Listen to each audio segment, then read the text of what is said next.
Good morning, good afternoon, or good evening, wherever you are and whenever you are. Welcome to Season 3, Episode 10 of The Devil and the Deep Blue Me, and I am your host, Rich Bruck. Today, we're going to talk about something I think most of us are wrestling with, whether we admit it or not, the relationship between technology and what I'm calling the human heart. Not the physical organ, but the part of us that needs connection and presence and meaning. The part that can feel full or empty, regardless of how much information we're consuming or how many notifications we're getting. We live in a world more connected than ever before. I can video chat with someone on the other side of the planet, and I can access nearly any song ever recorded, any book ever written, any piece of information that I might want to know at any given time. And I can share my music with people that I'll never meet, I'll never have a conversation with, and I'll never shake hands with. Yet, somehow, many of us feel lonelier than we've ever been. There's this strange emptiness that can creep in when screens replace faces, when scrolling replaces listening, when constant distraction becomes so normal that we don't even notice we're actually present with anything or anyone, including ourselves. And this is particularly complicated for me because I use technology constantly. This podcast exists because of technology. I share my music through digital platforms. I teach some lessons over video calls. I'm not this old fart longing for some pre-digital golden age that probably never existed anyway, but I've noticed something. The more time I spend engaging with technology, the more deliberately I have to work to stay connected to what actually feeds my heart, my sense of being alive, my capacity for genuine presence with other people and with myself. And that's what we're going to talk about today. Not whether technology is good or bad, but how to maintain our humanity in the midst of it. In this world, we're more connected than ever, yet somehow lonelier than we've ever been. That sentence has become almost a cliche at this point, but I think it keeps getting repeated because people recognize something true in it, even if we're not quite sure about, what to do with it. I remember getting my first smartphone. This was, 15, 20 years ago now. And the initial feeling was pure possibility. I had a recording device in my pocket, a camera, access to any information that I might need. I could capture song ideas the moment they occurred, and I could look up chord progressions when I was stuck, or I could communicate with students between lessons. But somewhere along the way, the tool became something else. Instead of using my phone intentionally for specific purposes, I started reaching it as a reflex whenever there was a pause in activity or a moment of boredom, any gap in stimulation, waiting for water to boil, standing in line, even sitting at red lights. Every empty moment became an opportunity to check something. And what I lost in that transition was space, mental and emotional space between activities, space to just exist without consuming information or producing content or maintaining my digital presence. The constant low-level stimulation of technology started to feel normal, and actual stillness started to feel uncomfortable. Technology has given us access to everything, music from every era and culture, information about any topic, instant connection to people across the globe, but there's this strange emptiness that can creep in when scrolling replaces listening, when curated online personas replace messy in-person relationships, when constant distraction numbs us to the possibility of genuine presence. I've noticed that experiencing things through a screen changes the experience itself. Taking a photo of a beautiful sunset so I can share it later, that act of mediating the experience through technology somehow makes it a little less immediate, less fully absorbed. Part of my attention is already on the future moment while I share it, not on the present moment of actually seeing it. And the same thing happens at concerts. People experiencing entire shows through their phone screens, recording videos they'll probably never watch again, and creating content for social media instead of just being present for the music happening right in front of them. And I've done it too. I'm not claiming moral superiority here, but when I catch myself doing it, I always wonder, what am I actually getting from this? And what am I missing? And what I know now is this. Technology is not the enemy, it's a tool. The enemy is forgetting the human heart, forgetting what the heart actually needs to feel nourished and connected and alive. And the heart needs things that technology just can't provide, or at least can't provide well.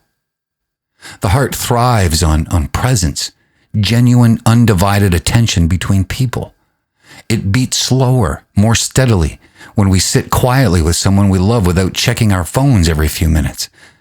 It swells when we hear a story told in person, with all its pauses and imperfections and opportunity for real-time response. It aches when we feel unseen and unheard and unacknowledged. Something technology often amplifies rather than heals. Social media encourages us to perform our lives rather than live them, to craft moments for their photographic potential, to present curated versions of ourselves that bear only partial resemblance to our actual daily experience. And this performance, this constant self-presentation, it's exhausting in a way that's different from the exhaustion of genuine connection. So let me start by being clear. I'm not anti-technology by any means. I think that's an impossible and probably unhelpful position to take. Technology has genuinely improved aspects of human life in ways that, is definitely worth acknowledging. Medical technology, it saved lives. Communication technology lets me stay in touch with people I care about who live far away. Educational technology provides access to knowledge that was previously available only to the privileged few.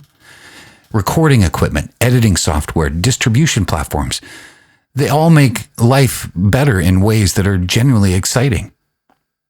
For me specifically, technology has enabled things that wouldn't have been possible otherwise. I can record demos at home instead of needing expensive studio time, and I can share my music with people who would never have heard it in the pre-digital age. I can have this podcast conversation with you wherever you are, whenever you're listening. And during the pandemic, when in-person gatherings were impossible, video calls kept some sense of connection alive. They weren't the same as being in the same room, but they were better than complete isolation. Technology can bridge distance and maintain relationships across geography and circumstances. The access to information is genuinely remarkable. I can look up how to fix something or research a musical technique, learn about unfamiliar topics and fact-checked claims, all instantly from anywhere. And this is valuable. This expands human capability in meaningful ways. Technology also makes coordination easier. Scheduling lessons, organizing events, managing the logistics of daily life. These things work way more smoothly with digital tools than they did with phone trees and paper calendars. But what I've noticed is technology it's excellent at transmitting information and coordinating logistics, but it's terrible at providing presence, at creating genuine intimacy, at nourishing the parts of us that need to feel seen and connected and alive. And the problem isn't technology itself. It's when we start using technology as a substitute for things it can't actually provide. When we expect social media likes to fill the need for genuine approval, or when we expect text conversations to provide the depth of in-person dialogue, when we expect digital entertainment to satisfy the soul in a way that genuine creative engagement does. I've taught lessons both in person and over video calls. And yeah, sure, the video lessons work. Students learn and we cover material and technical information gets transmitted, but something's definitely missing. The subtle ways that you read a student's body language, the immediate responsiveness when you can actually be in the room with someone's frustrations or breakthroughs. The way that you can demonstrate something and adjust in real time based on what you're seeing. All of that is diminished through a screen. Every layer of technological mediation changes the quality of connection. It's not that video calls are useless. They're valuable, especially when in-person isn't possible, but they're not the same. And pretending they are denies the reality of what we lose when everything is filtered through the screen. So technology is good for what it's actually good for. Transmitting information, bridging distance, expanding access, coordinating logistics, creating and sharing art. But we get into trouble when we expect it to fulfill needs it's fundamentally not designed to meet. The need for genuine presence, for embodied connection, for the kind of attention that can only happen when two people are fully present with each other in the same physical space. So, what do we actually lose when technology mediates more and more of our experience? What disappears when screens become the primary interface between us and reality? Well, first and most obviously, we lose presence, the capacity to be fully here, fully engaged with whatever's actually happening right now. When part of your attention is always on your device, always monitoring for notifications, always half thinking about what you might want to check next, you're never quite fully anywhere. And I've caught myself doing this with students while they're in the middle of playing something. I glance at my phone that just buzzed. It's just a second, just a quick check, but that student noticed. They noticed that my attention wavered, that they weren't quite important enough to hold my full focus. And that matters. That costs something in terms of the relationship, the trust, the quality of the teaching. We also lose access to the gifts of boredom, of empty time, of mental space that isn't being filled with content. Boredom is where creativity emerges. Unstimulated time is where your mind wanders in ways that can lead to unexpected connections, insights, ideas. When every spare moment is filled with scrolling and listening to podcasts and watching videos and consuming content, you never give your mind space to process, to integrate, to generate its own thoughts rather than responding to other people's thoughts. I've noticed that my best song ideas come during boring activities, washing dishes, driving familiar routes, or lying in bed before falling asleep. They don't come when I'm consuming content. They come from the spaces between consumption, from the moments when my mind has nothing external to engage with and starts creating its own entertainment. We also lose the capacity to sit with discomfort without immediately trying to escape it. Feeling anxious? Check your phone. Feeling lonely? Scroll your social media. Feeling uncertain? Distract yourself with content. Technology becomes a tool for emotional avoidance, for never actually being present with difficult feelings, and for constantly fleeing from anything uncomfortable into the mild stimulation of digital engagement. But discomfort is information. Anxiety might be telling you something needs to change. Loneliness might be pointing you toward the need for genuine connection. And uncertainty might be an invitation to sit with not knowing instead of immediately seeking answers. When we use technology to constantly avoid these feelings, well, we never learn from them. We lose the capacity for sustained attention, for deep engagement with complex material, for the kind of focus that requires staying with something difficult without switching to something much easier. And studies show that our attention spans are getting shorter, that we're training our brains to expect constant novelty and stimulation, and that we're losing the ability to read long-form content or think deeply about complex problems. This isn't personal weakness. It's the predictable result of using tools designed to fragment our attention.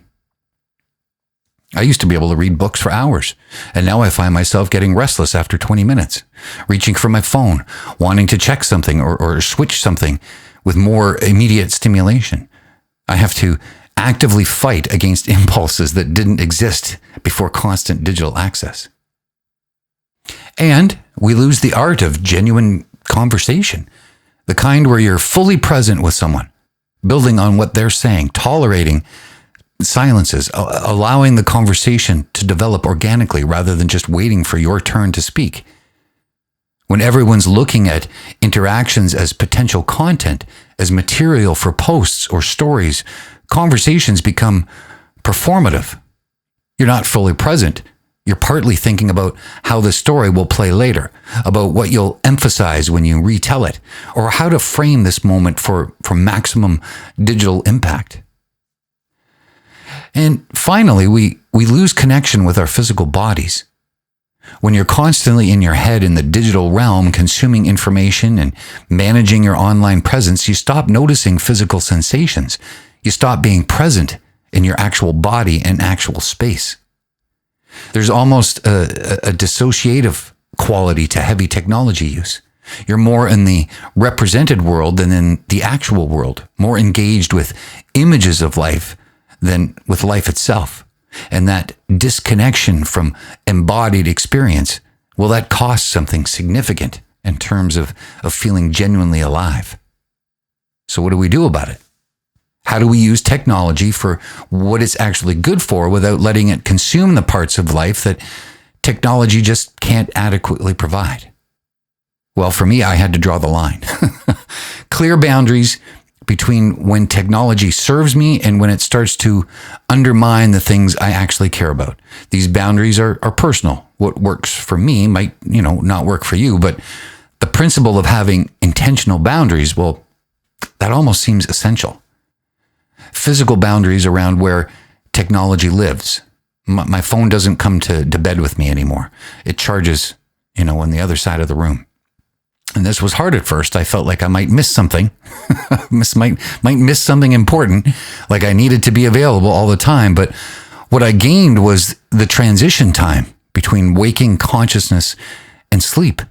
Time when my mind can wander without immediately being captured by notifications. And I try not to eat with my phone, whether I'm alone or with somebody else. This was surprisingly difficult to implement. Eating alone, the impulse to scroll while eating is extremely strong.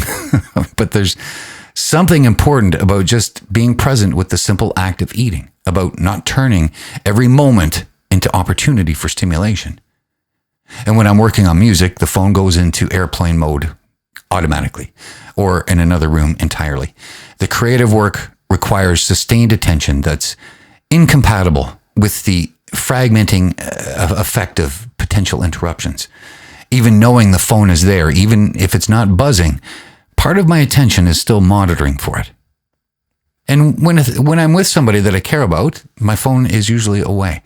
And it's practical and it's symbolic. It signals to that person that this conversation or this shared moment is more important than whatever might be happening in my digital life. And I've noticed that when I do this consistently, the quality of connection, it seems to improve dramatically. Intentional limits on passive content consumption. I can feel the difference between using technology actively to learn something specific or to connect with someone deliberately, to create or share something, versus using it passively to fill time or to avoid discomfort or to numb out. But here's what I've learned. Boundaries only work if you replace the technology with something else. If you just create a void, you'll inevitably fill it with whatever's easiest, which is usually more technology. You have to actively cultivate some alternatives. And for me, that's meant, rebuilding capacity for analog activities. I'm trying to read more books. I'm playing guitar without recording every experiment. I even try to drive without any music or podcasts on. I spend a lot more time sitting in actual silence, which felt deeply uncomfortable at first, but it actually feels pretty good now that I've gotten into the habit of it, or gotten back into the habit of it. Because here's what I keep coming back to. Technology is how I share music, these podcast reflections, teaching materials. Technology enables aspects of my work and my creative expression, but it can't be the thing that sustains me. For that, I need eye contact. I need silence. I need the warmth of laughter in the same room. I need the particular quality of attention that only happens when two or more people are fully present with each other in a physical space. And I think we all need that. Even if we've gotten very good at pretending that we don't, even if we've convinced ourselves that digital connection is basically the same as physical presence, it's not. The difference is subtle and profound. And our hearts, they know it, even when our minds try to argue otherwise. The goal isn't to eliminate technology. That's neither realistic nor desirable. The goal is to be intentional about when and how we use it, to ensure it serves our actual values and needs rather than undermining them, and to remember that the human heart has needs that technology just can't meet and probably shouldn't try to meet. Technology promises to help us capture and preserve experiences, but in the process of capturing, we often miss the actual experience itself. And what we're left with is documentation. A documentation of a moment that we actually never really inhabited. So here's what I want you to take away from this reflection on technology and the human heart. Technology is a tool, not the enemy. The problem isn't devices themselves. It's when we let them mediate everything, when we stop being intentional about when and how we use them. When we expect them to fulfill needs they're fundamentally not designed to meet. You need boundaries, clear, physical, practical boundaries around when technology is present and when it's not. These boundaries are going to feel uncomfortable at first if you've lost the habit of them, but they're necessary for protecting space, for protecting presence and connection, and genuine rest.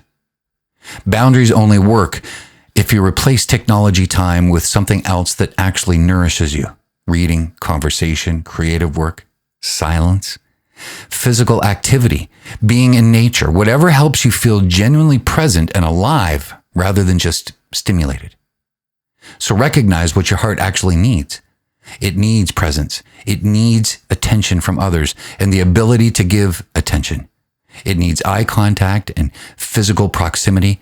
It needs the kind of connection that can only happen in actual shared space. Documentation isn't the same as experience. Sometimes the attempt to capture a moment prevents you from actually being in the moment. Practice being present without documenting, without trying to preserve everything for later consumption or for sharing. And finally, use technology intentionally rather than reflexively. Ask yourself, is this serving me right now? Is this connecting me to something that I value? Or am I just filling space, avoiding discomfort, staying busy to avoid being present with myself? Your heart knows the difference between genuine connection and digital stimulation. Your body knows the difference between being fully present and being half present while monitoring a device. Trust those signals. They're pointing you toward what you actually need, even when technology is offering something easier or more immediately stimulating. We all need eye contact. We all need silence. We all need the warmth of laughter in the same room. Don't let the convenience of digital connection convince you that these things are optional. They're not. They're fundamental to being human.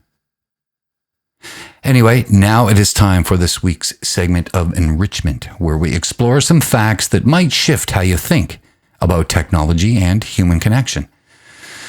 Okay, so first of all, here's something that I thought was interesting. The average smartphone user touches their phone more than 2,600 times per day. That's not counting the number of times you look at it or the notifications you receive. It's actual physical touches. More than 2,600 times every single day. Think about that for a minute. How many times do you think you touch another human in that day? How many times do you actually make physical contact with the people you care about? For most of us, it's nowhere close to 2,000. We're literally touching our devices more than we're touching life itself, more than we're touching the people that we claim to love the most. Interesting. And here's another one. Research shows that even having a phone visible on the table during conversation, even if it's face down, even if it's not making any noise, reduces the quality of that conversation. People report feeling less connected, less understood, less satisfied with the interaction when the phone is present. The phone doesn't even have to be in use. Just its presence seems to signal that this conversation is interruptible, that something else might be more important, that full attention isn't really available. We're splitting our focus just by having the possibility of a digital connection nearby. That's crazy. And here's a fascinating finding. People who take photos of experiences remember those experiences less vividly than people who just experienced them without documentation. The act of photographing actually interferes with memory formation because you're experiencing the event through the mediating lens of capture rather than through the direct perception. So the thing we're doing to preserve memories, taking photos and recording videos, is actually undermining our ability to form rich memories in the first place. We're trading deep embodied memory for shallow documented memory. We have the photos, but we've lost the full sensory experience that makes memories vivid and meaningful. That's kind of sad, actually. So there you have it. From touch statistics to presence research to memory studies, the evidence keeps pointing the same reality.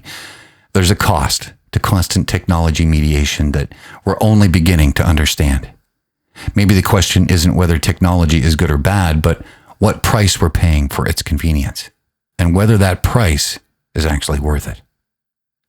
Anyway, a quick music update as it connects directly to today's theme about presence versus mediation. I have been doing something different lately with my practice and my performance. I've been deliberately creating more technology-free zones. Times when I play guitar without any devices near me, without any intention to capture or get disrupted or anything that might emerge. And I've noticed something very, very interesting. The music is different when I know it's not being preserved, when I know I can't be distracted, and I take more risks. I follow weird impulses. I'm more willing to experiment because there's no pressure for it to be good enough to save or share. And it's just playing, just exploring, and just being present with the instrument without any fear of disruption. But here's the paradox. I'm using technology right now to share this reflection with you. My music reaches people through digital platforms. Technology enables aspects of my creative work, but I'm trying to be more conscious about when technology serves the music and when it starts to undermine the essence of what makes music meaningful. Anyway, if you want to hear more of that music as it comes out, you can find my links to Spotify, Apple Music in the channel description if you're here on YouTube. And if you are watching on YouTube, please hit the subscribe for some of these wonderful reflections that I like to share. And of course, my music and anything else that I might be up to on any given week. Maybe the most radical thing you can do as an artist is to sometimes make art that's not intended for documentation, not meant for sharing, just meant for the aliveness of creating something in the moment that will never exist again. And that's a gift technology just can't capture. And maybe that's exactly what makes it so valuable. Anyway, that's it, my friends, for episode 10, exploring the tension between technology and the human heart and how to stay human in an increasingly digital world. And remember, if you're feeling drained by constant digital engagement, if you're noticing that your technology is consuming more of your life than you ever intended, if you're longing for more genuine connection and presence, you're not being difficult or old-fashioned. You're responding to legitimate needs that technology just can't meet. So trust your heart when it tells you that something is missing, that digital connection isn't quite the same as physical presence, that there's a quality to genuine attention that can't be replicated through screens. Your heart knows what it needs, even when the culture is telling you that technology should be enough. Technology will keep advancing. It'll keep offering new ways to stay connected and informed and entertained, and some of that will be awesome. But in the midst of all that innovation, don't forget the simple human things that have always mattered. Eye contact, shared laughter, the warmth of presence, the richness of undivided attention. And draw the lines, create some boundaries, protect some space for being fully human in ways that technology just can't mediate. You know what? Put the phone down now for a bit today, just for an hour. See what you notice when you're not constantly touching screens. You might be surprised by what becomes visible when you stop looking at devices and start looking at life. And while you're practicing the ancient art of being present, have yourself a safe and happy week.